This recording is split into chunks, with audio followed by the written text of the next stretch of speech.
La chèvre de Monsieur Seguin. La chèvre de Monsieur Seguin. Ah, qu'elle était jolie, la petite chèvre de Monsieur Seguin. Qu'elle était jolie avec ses yeux doux, sa barbiche de sous-officier, ses sabots noirs et luisants, ses cornes zébrées et ses longs poils blancs qui lui faisaient une houppelande. Et puis, docile, caressante, se laissant traire sans bouger, sans mettre son pied dans l'écuelle. Un amour de petite chèvre. Monsieur Seguin avait derrière sa maison un clos entouré d'aubépines. Il avait attaché la petite chèvre à un pieu, au plus bel endroit du pré, en ayant bien soin de lui laisser beaucoup de cordes. Mais un jour, elle se dit en regardant la montagne, comme on doit être bien là-haut, quel plaisir de gambader dans la bruyère sans cette maudite longe qui vous écroche le cou. À partir de ce moment, l'herbe de clos lui parut fade. Elle maigrit, son lait se fit rare. C'était pitié de l'avoir tiré tout le jour sur sa longe, la tête tournée du côté de la montagne, en faisant mais tristement.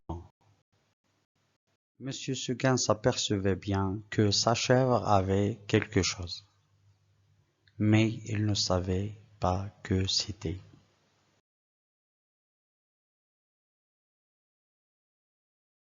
La chèvre de Monsieur Seguin.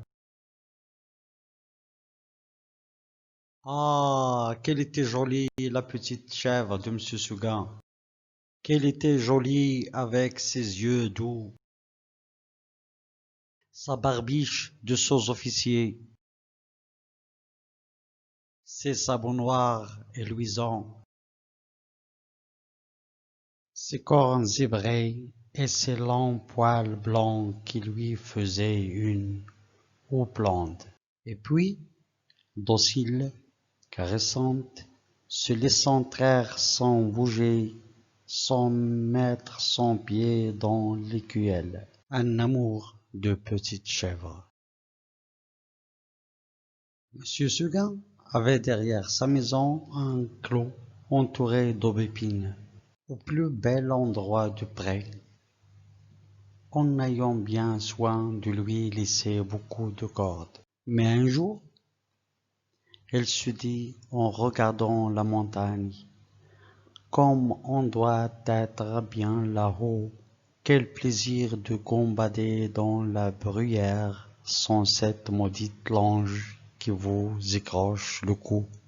À partir de ce moment, l'herbe de clos lui parut fade. Elle maigrit, son lait se fit rare.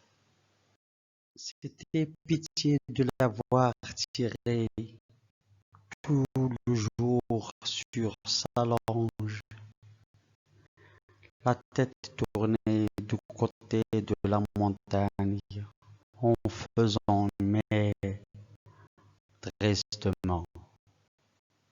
Monsieur Seguin s'apercevait bien que sa chèvre avait quelque chose, mais il ne savait pas que c'était. La chèvre de Monsieur Seguin. Ah, qu'elle était jolie, la petite chèvre de Monsieur Seguin. Qu'elle était jolie avec ses yeux doux, sa barbiche de sous-officier, ses sabots noirs et luisants, ses cornes zébrées et ses longs poils blancs qui lui faisaient une blonde. Et puis, docile, caressante, se laissant traire sans bouger, sans mettre son pied dans l'écuelle, un amour de petite chèvre.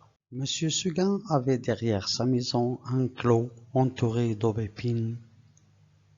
Il avait attaché la petite chèvre à un pieu, au plus bel endroit du pré, en ayant bien soin de lui laisser beaucoup de cordes. Mais un jour, il se dit, en regardant la montagne, comme on doit être bien là-haut, quel plaisir de gambader dans la bruyère sans cette maudite lange qui vous écroche le cou.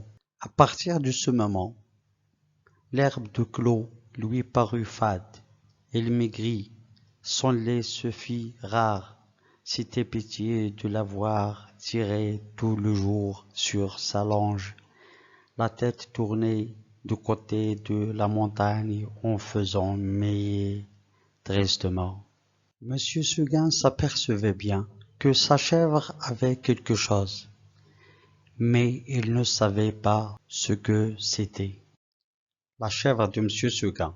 Ah, qu'elle était jolie, la petite chèvre de Monsieur Seguin.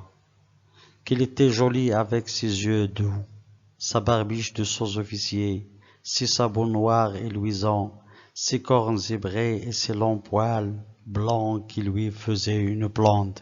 Et puis, docile, caressante, se laissant traire sans bouger, sans mettre son pied dans l'écuelle, un amour de petite chèvre. Monsieur Seguin avait derrière sa maison un clos entouré d'aubépines. Il avait attaché la petite chèvre à un pieu, au plus bel endroit du pré, en ayant bien soin de lui laisser beaucoup de cordes. Mais un jour, il se dit, en regardant la montagne, comme on doit être bien là-haut, quel plaisir de gambader dans la bruyère sans cette maudite lange qui vous écroche le cou. À partir de ce moment, l'herbe de clos lui parut fade, il maigrit, son lait se fit rare, c'était pitié de l'avoir tiré tout le jour sur sa lange, la tête tournée du côté de la montagne en faisant meyer tristement. Monsieur Seguin s'apercevait bien que sa chèvre avait quelque chose, mais il ne savait pas ce que c'était.